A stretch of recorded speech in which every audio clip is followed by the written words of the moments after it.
Hey guys, welcome back to Everything Kosher. We are your hosts, Erin Kaul, And Shira and Reina. and we are here for episode 2 with Erin Kaul. Erin, would you like to introduce yourself? Yeah, sure. Well, first, thanks for having me. My name is Erin Kaul, and I'm currently a senior at American University in Washington, D.C. I'm studying justice and law, but I'm also originally from New Jersey, and growing up, I went to a lot of KOA events starting from when I was a baby throughout the tri-state area, and I was really lucky to have been exposed to a lot of our culture just within my own home. My dad sings, and so I was exposed to a lot of Kashmiri music growing up. And since I'm named after the poet Arnamal, I also grew up very familiar with Kashmiri poetry and just how important Kashmiri poetry is to our culture and how it is really like a direct connection to our identity as Kashmiri Pandits and who we are. And so I think Lal Ded and Arnimal specifically have impacted our culture greatly, and so it's really important to talk about them. So thank you again. No problem. So going back to when you said that you grew up around the music and art, what do you think is your favorite Kashmiri song? Oh my god.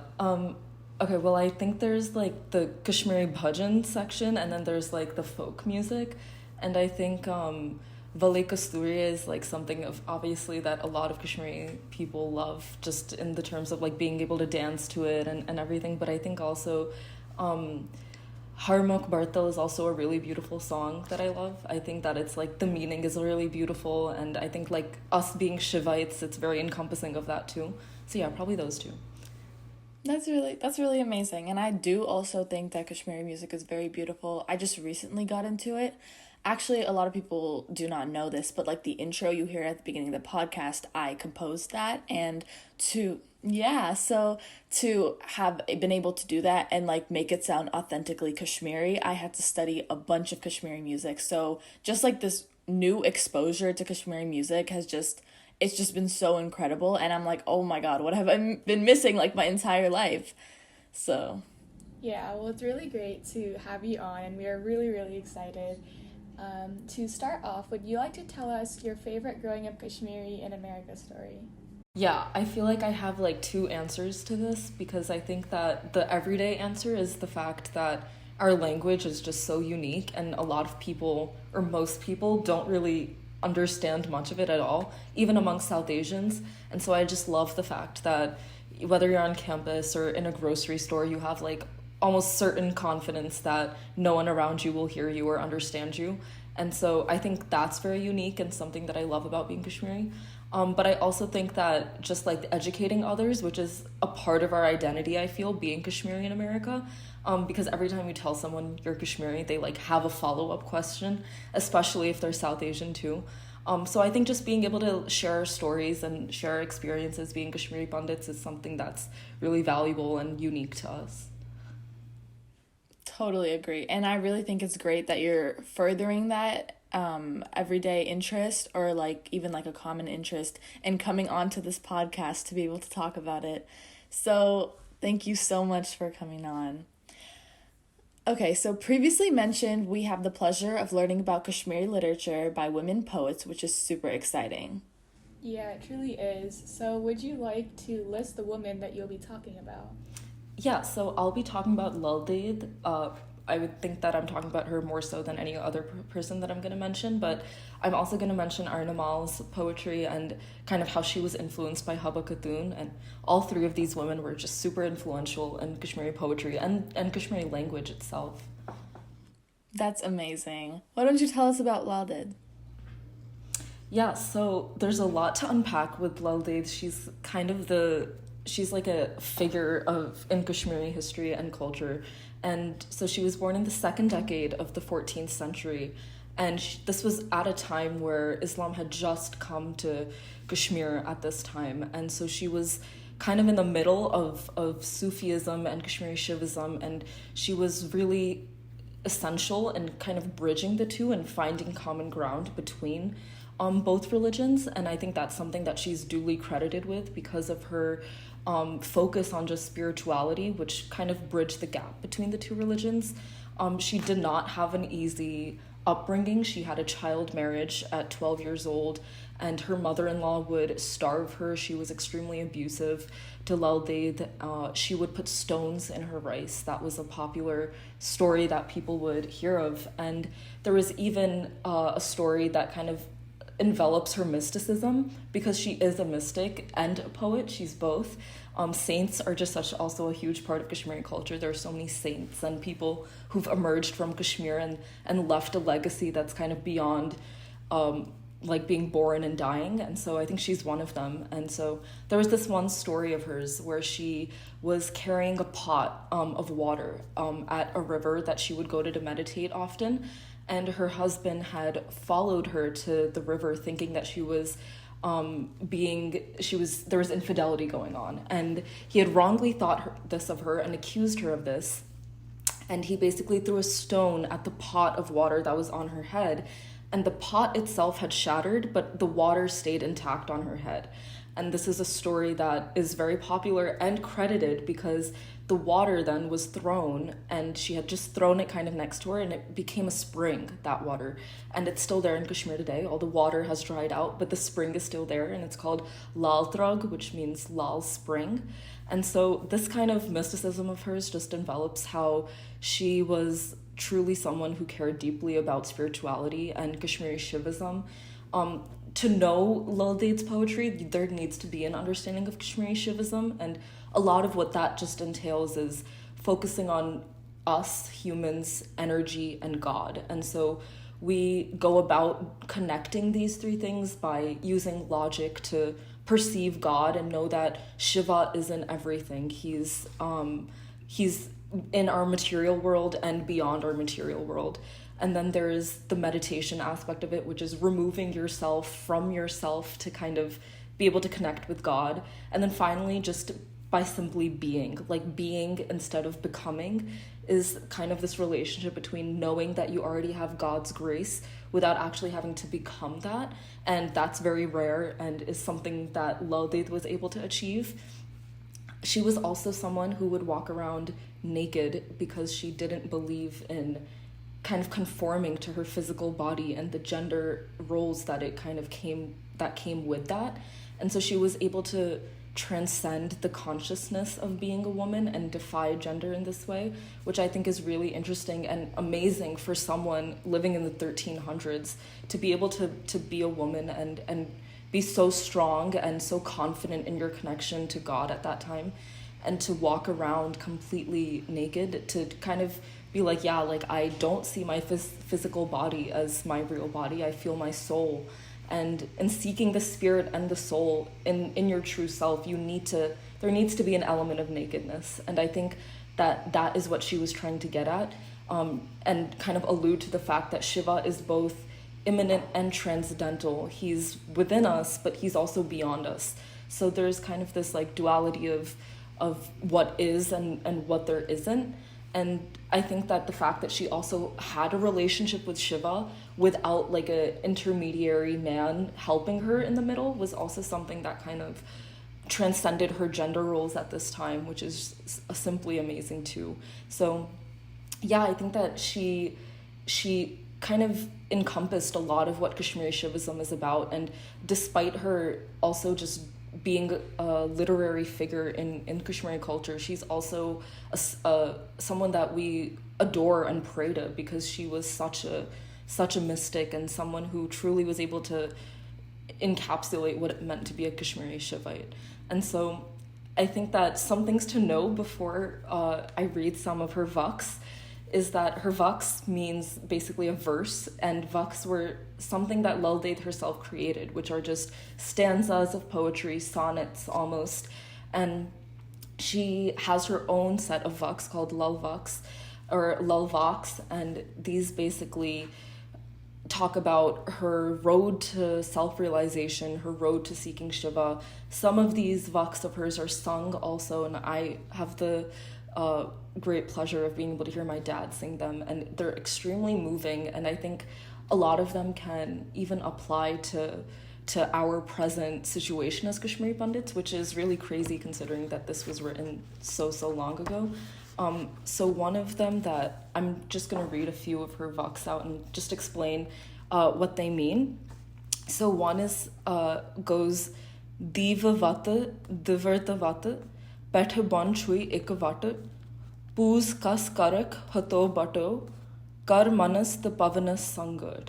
Also, my Kashmiri is good, but I don't know if I'm 13th century Kashmiri good, so if I got any of the pronunciations wrong, I hope that's okay. But basically what she's saying in this stanza is that your idol is stone, your temple is stone, all is stone from the top to the toe. And then she basically says, Hato Bato, she's calling out Kashmiri Pandits in kind of a mocking way and saying, is this what you worship? Instead, you should bind breath to your mind. And I think that in this stanza, it's really interesting because she is a Kashmiri Shivite, she's a Hindu, but at the same time, she's calling out Pandits and Brahmins specifically for idol worship.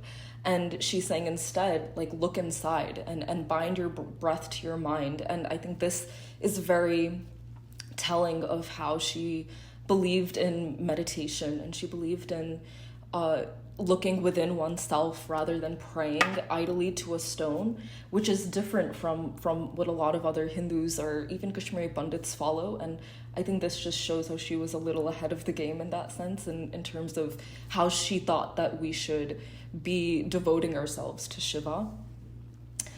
There's another really important one that I think is really, really interesting. And it says, Shiva chui tali ravzan, Mozan Hund the Musulman, Truki Chuk the Panun Pan Praznav, Suich Sahabas Suti Zenzan. And what that means is Shiva is everywhere, know him as the sun. So there's a play on words here with the word zan, which means to know. So she's saying Shiva is everywhere, you should know him as the sun. You should also know the Hindu no different to the Muslim. And if you are wise, you should know yourself, and that's the way to God.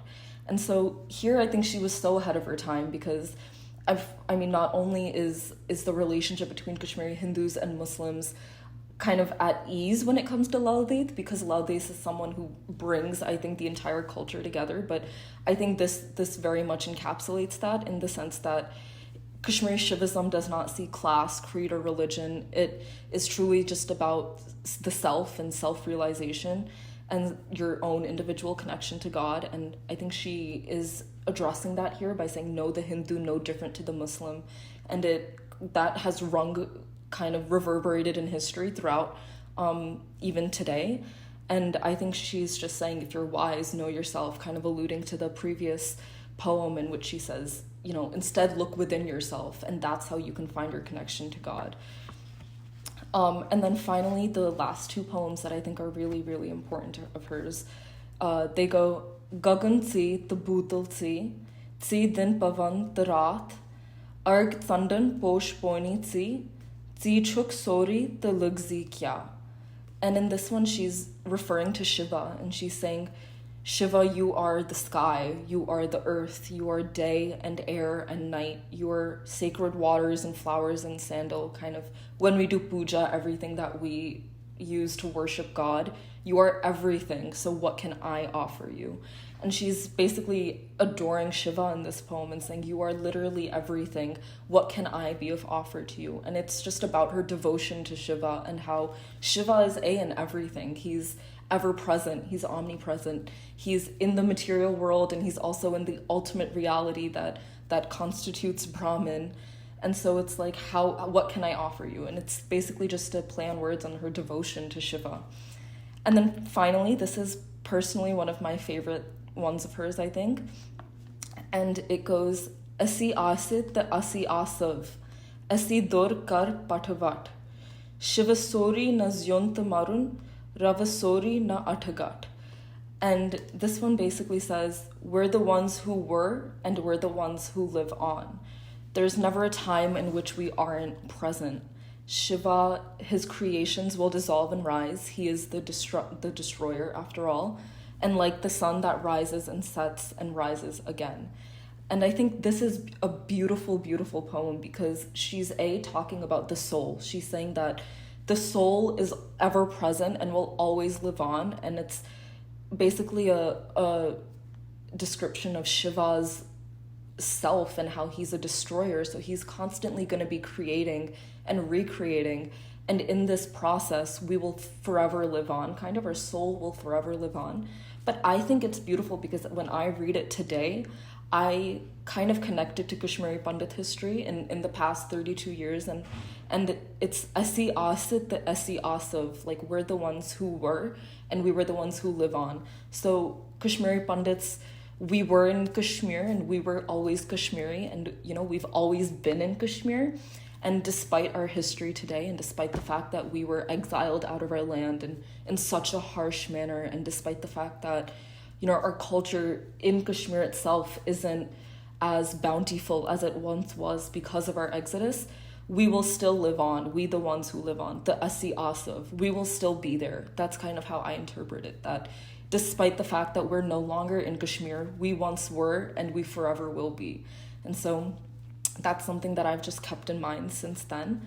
But I think in general, Lalded has an ability to kind of transcend what we think of the Kashmiri Pandits today. I think that her mysticism is something that is truly so ahead of its time in terms of how she was so beyond the idea of religious differences. I mean, at this time, it was a difficult time in Kashmir, considering Islam had first come into Kashmir, and there was so much confusion and hardship and chaos that was ensuing.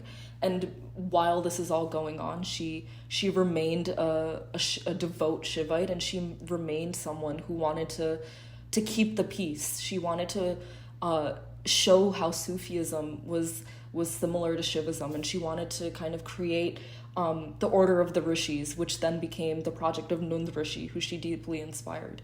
And so I think that what she represents is not only, like making Kashmiri language accessible in a common language, or not only is she responsible for the immense poetry that she's contributed to our culture, but I think she represents the pinnacle of Kashmiri culture, which is the fact that we are ever present, and despite the centuries and centuries of Kashmiri Pandits, our population's decreasing, we still stay and we still persevere, and our culture is still something that we want to pass along and talk about, and we will always be there.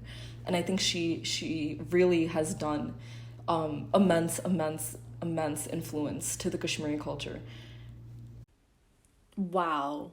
Just wow. That was just, oh my God. And the poetry that you read, that was so beautiful. I mean, personally, I have never been much of a poetry person, or like I've never involved myself in that much poetry, but just like listening to that about like the culture, and then just how she was just so ahead of norms at that century as well. Like you said, 14th century, I believe. That is incredible. Like just that mindset, it shows that it's society that's really binding. And so I just had a really quick question. So I know you mentioned that Lord Shiva was a lot of her inspiration. Do you know if it was just Shiva because of his like whole the destroyer and transformation of the universe kind of title, or do you know if it was just a whole universe type of thing where the Hindu gods, all Vishnu, Brahma, and Shiva were kind of like an influential people? Right.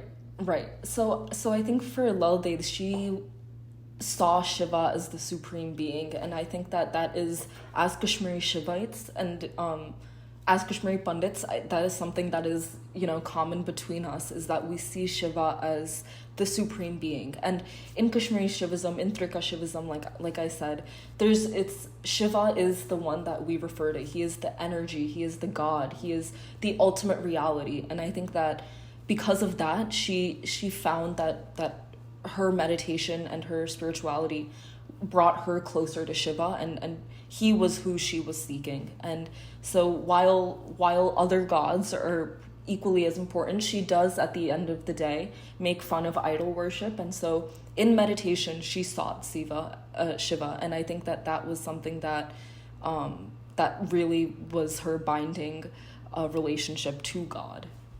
Wow, that's really cool. And you also talked about a lot of topics that I feel like can relate to modern day media, such as like how women should behave and spirituality and meditation. So these topics that you see in the media, are they kind of influenced by her or things that she said? Yeah, I think that that's a really good question, because I think a lot of her ideas and her work are lost in modern day conversations. Like she tries to bridge the gap between Hindus and Muslims, and she tries to bridge the gap between caste and creed, and look beyond all of our differences. And she really is just focused on the self and finding yourself. And so she, I think because of that, her thoughts and her words are lost in today's discourse about Kashmiri politics specifically. And I think that if we remembered what she truly stood for, then we could have truly a better time at attaining peace within ourselves, within our communities, within Kashmir. And so yeah, I think that for sure she needs to be remembered today for what she stood for. So next up, I'm also going to be talking about Arnamal briefly. So something about Arnamal is that she was living in the 17th century. She was basically born in 1737. And at this time, they were living under Afghan rule. And something that inspired her poetry was patriarchy and unrequited love. She was essentially married to Bhavani Das Katru, who was a Persian scholar, and he had went to Kabul to become a court elite, and he had left Arnamal in this process. And so a lot of her poetry is about her essentially being heartbroken and her feelings towards her unrequited love and her feelings of loneliness. And she was really inspired by Haba Khatun. Haba Khatun was kind of the precursor to Arnamal, I feel, and I think Haba Khatun has the credit of romanticizing the Kashmiri language and Kashmiri poetry, and without her, Arnamal's poetry would not be the same. And so in Arnamal's poetry, I think it's really important because she also was ahead of her time in that she refused to be silent about her toxic treatment from her husband and her in-laws. And she refused to also be referred to as like a mad woman who's just really upset about her husband leaving her. And instead, she kind of uses her grace and elegance and beauty and words to talk about this. And so something that is really interesting about that is the fact that she was, at the end of the day, from a conservative Kashmiri Pandit family. And so to so unabashedly go against patriarchy like that is something that is really, really inspiring and amazing. And so a short stanza from her poetry this is from a very popular song of hers. And it goes, Erni rangom shrave hiye, kar ye darshan diye, shama sondar pamin belayas, Armitaive kot zayas, naime pagam tas kusniye, kar ye darshan diye. So in this, she's basically saying, I'm a summer jasmine. I have an ivory glow. Without lust, I just wait. When will he come and show me his face? Kar ye darshan me diye. When will he come and show me his face? She kind of alludes him to a blue Krishna as he left her for shame, and she's basically just talking about how she's burnt by these like months of loneliness.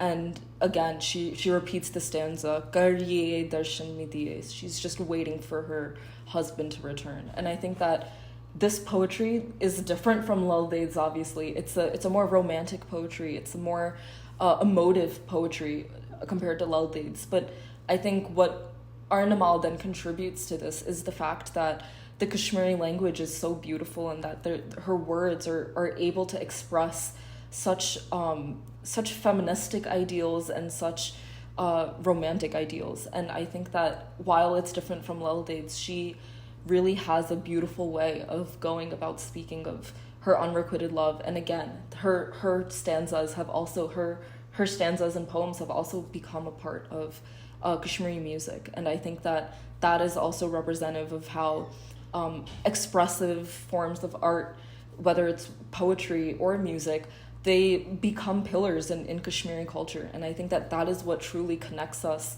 to our culture, is being able to recite these poems and recite this music in a community of Kashmiris. And that's what makes us truly feel like we've never left Kashmir. And so I think that Lal Ded and Arnimal have both really done a really good job at doing that. Wow, that is absolutely incredible. And I think I can definitely speak on Hia's behalf when I say that we have both learned so much from you today. Absolutely. And I think we both have never realized the impact or influence of these pieces of work and the extraordinary women associated to them as well. Like, it just goes beyond words on a paper.